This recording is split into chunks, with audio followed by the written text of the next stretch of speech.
नमस्कार, आपका मेरे चैनल में स्वागत है। आज मैं आपको पौष अमावस की कथा सुनाने जा रही हूँ। एक नगरी में एक राजा राज्य करता था।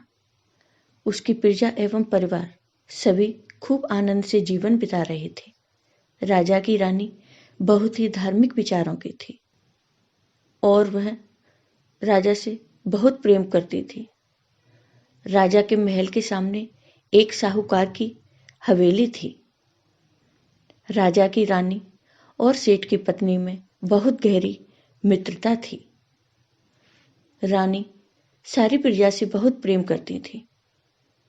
एक दिन साहूकार की हवेली से रोने की आवाज आ रही थी। साहूकार की पत्नी बहुत जोर से विलाप कर रही थी। जब रानी ने रोने की आवाज सुनी तो उसने राजा से पूछा कि राजन, ये रोने की आवाज कहाँ से आ रही है और जो भी रो रहा है वह क्यों रो रहा है? तब राजा ने कहा कि रानी, सेठ का पुत्र मर गया है तो उसकी पत्नी अर्थात उस लड़के की माँ बहुत दुखी है और वह जोर जोर से विलाप कर रही है। तब रानी ने राजा से कहा, राजन, दुख क्या होता है? तब राजा ने कहा कि उसका बेटा मर गया है, इसलिए उसको दुख हो रहा है। रानी ने कहा, लेकिन दुख क्या होता है, मैं समझ नहीं पा रही। तब राजा ने सोचा कि मैं अब इसे कैसे समझाऊं कि दुख क्या होता है। फिर राजा ने रानी से कहा, रानी, जब तुम्हारा बेटा मरेगा तो तुम्हें मालूम हो जाएगा कि दुख क्या होता है। अपने बेटे को मार दो तो पता लग जाएगा। तब रानी ने वैसा ही किया। उन्होंने महल से अपने बेटे को नीचे गिरा दिया, लेकिन भगवान की कृपा से बेटा किसी ढेर पर जाकर गिरा और उसे खरोंच तक नहीं आई। रानी अपने बेटे को देखने नीचे जा रही थी तो उन्होंने देखा कि उनका बेटा सामने से आ रहा है। यह देखकर राजा भी दंग रह गए कि इतने ऊपर से गिरने के बाद भी उसके बेटे को खरोंच तक नहीं आई। तब रानी ने राजा से फिर पूछा कि महाराज, दुख क्या होता है, बताइए ना। तब राजा ने कहा कि पड़ोसी राजा के सैनिक युद्ध कर रहे हैं और मैं भी अकेला ही उनसे लड़ाई करने जाऊंगा और जब मेरे मरने का समाचार तुम सुनोगी तो तुम्हें दुख का एहसास हो जाएगा।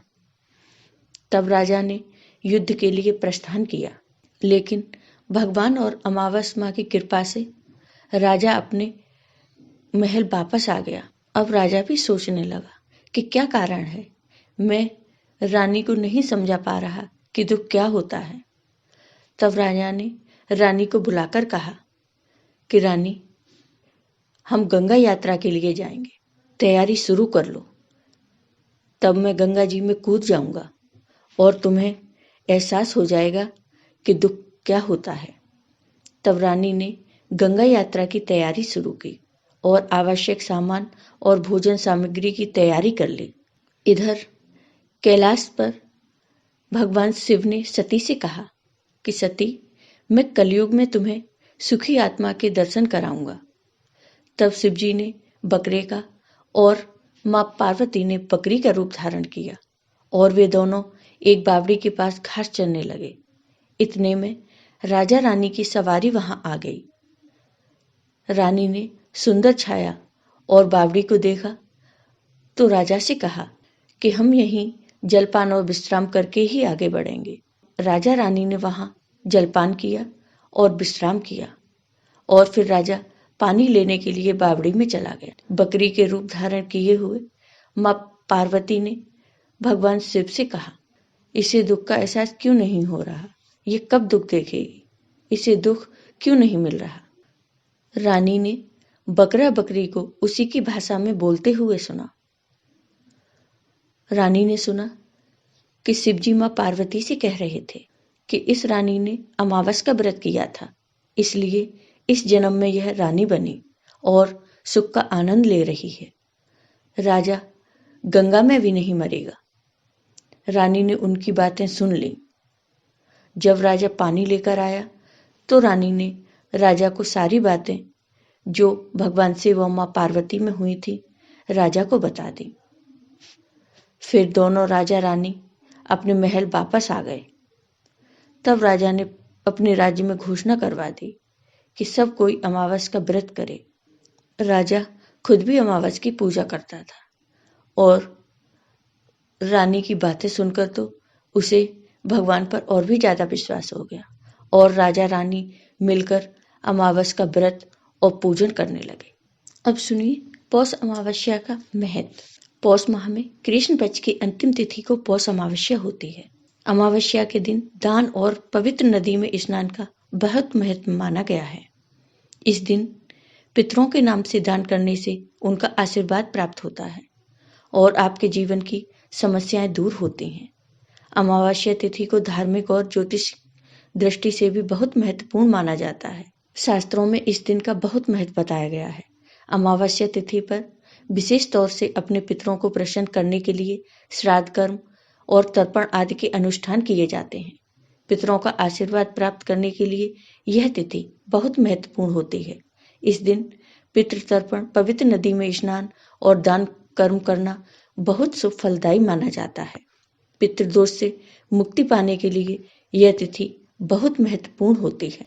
पौष मास की अमावस्या को सूर्य देव की पूजा के बाद पितरों का ध्यान करते हुए उन्हें अंजलि में जल लेकर तिल सहित अर्पित करने से पितर जहां भी जिस लोक में होते हैं संतुष्ट और प्रसन्न होते हैं, जिससे जीवन में चल रही कई समस्याओं का अंत होता है।